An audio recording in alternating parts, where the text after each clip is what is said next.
Everyone asks me how to do beef bone broth. This is how you do it. I'm going to show you in a couple of steps how to put it together for you. So what we've got here, I've got about 3 kilos of marrow bones here. I've got boiled water coming to the boil.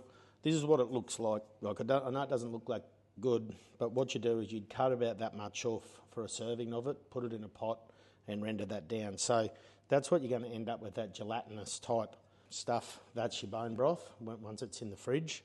So look, all I do, you've got your big billets, that's all marrow in there, in between that bone. You do get a couple of knuckles in here, that's all, there's all good stuff in there, all collagen. So anyway, I'm not going to muck around too much. Good quality Celtic salt is a must. Good quality black pepper. I'll dress these up with about 1.5 teaspoons of that salt. So just sort of lace it on, get it all up in it, and then we're going to do the same with the pepper. You want it pretty salty. You want a bit of flavour in it because it is a bit rugged without the salt and pepper, I find. So we just throw it on, give her a bit of a rub in. I got that oven really hooking in at about 200. I'm going to put them in for about half an hour to 40 minutes. Just get it all broken down. Then I'm tipping the whole show into the pot. It'll be good. So let's get this in the oven. Going to give that 40 minutes. Put it in the pot. That's going to sit in that pot for about 18 hours and come down. So I've put 7 to 8 litres of water in that pot. I'll probably have to put 2 litres of water in it tomorrow, and it'll be finished kind of midday, 2 o'clock tomorrow afternoon. We're back again. Going to pull the marrow bones out of the oven and get them in the pot. I'll just give you a little look at them before we get them going. So we're getting them really brown. Bit of juice in the bottom. All of that goes in the pot. And that's going to go on for about 18 hours, and then I'll let you know what it looks like when we're finished.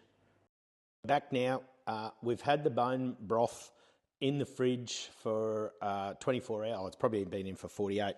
As you can see, all the tallow has come to the top. So what we're going to do, we're going to just go through, and I'll give you a bit of a look at what that looks like. All we're getting off is that line of tallow, right? That little thin line of tallow, and then we're going to be left with that bone marrow down there. And have a look at this. It looks like a bloody cheesecake. What you do is you just pull that tallow off. Have a look at how that comes off.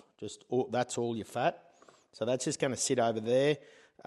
You can pull a little bit of that off. That's your product you're going to be dealing with. So what I do, all I do to make this, like you can put this in your gravies, your sauces, whatever. That's the bone marrow there, right? So fundamentally, all I do is I put 1 cup, you know, if you want to have this as a drink, 1 cup, boil it up. I add a bit of this really good quality pepper. I've already put a bit in, but I always put it a little bit more into taste. And this Celtic sea salt, really good. But that's it. That's your bone marrow from where to go. So you can make that easy. Then what I do with this, when we're cooking our steak, I use that just as tallow. So I put it through a grater. I just grate it onto my steak, massage it in, and that's my cooking agent to cook all my steak in, all of our veggies, any of that stuff. I just use this tallow. It's good. All right, hope you enjoyed that, and we'll catch up with you. Hooroo.